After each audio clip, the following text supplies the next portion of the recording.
This is from CBS Sports. Training camp quarterback competitions across the NFL. Number 1, Mitchell Trubisky against Kenny Pickett. Number 2, Deshaun Watson versus the NFL. And number 3, Trey Lance versus Jimmy Garoppolo's shadow.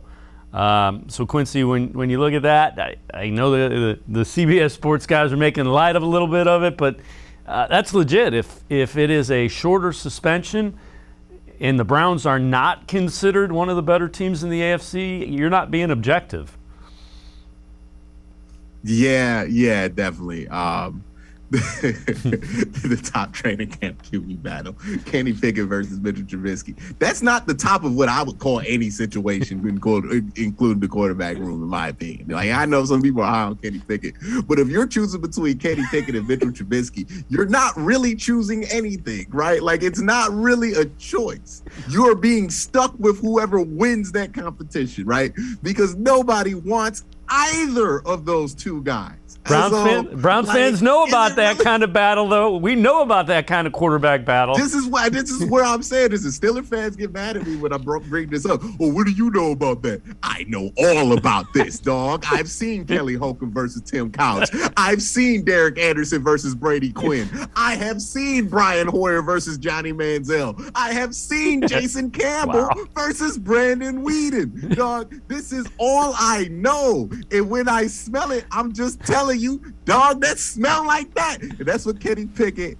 and Mitchell Trubisky smell like. It smelled like them turds that we had up in here before Baker Mayfield, right? That's the one thing Baker stopped us from, is arguing about two dudes who ain't that good and ain't gonna do nothing for you, no matter who wins the battle, right? What was it, Jake Delhomme and Colt McCoy?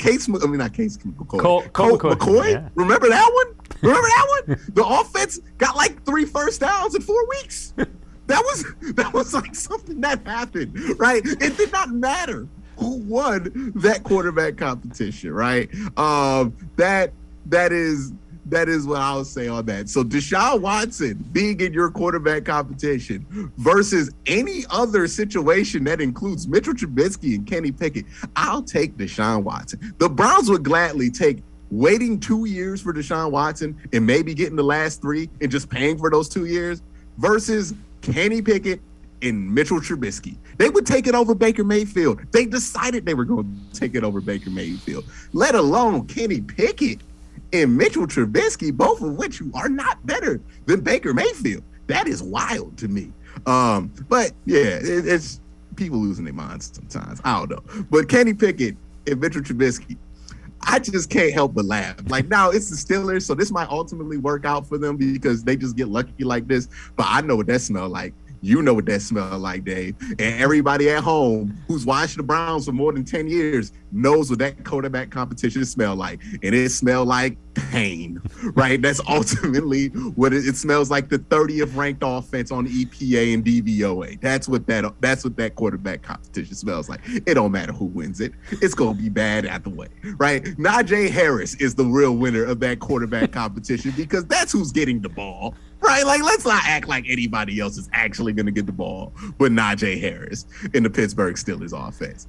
That was more painful when you went through those names than I thought it would be. All right, I'm pretty sure I missed like 5 of them. I spared. You know what I mean? I know you've done this on. I didn't bring up Kevin Hogan versus Cody Kessler, right? Like, that could have been one. We could throw in Deshaun Kaiser was in that quarterback battle eventually. All right, Brock Osweiler was thrown in there. Camp. We got Nick Chubb out of it.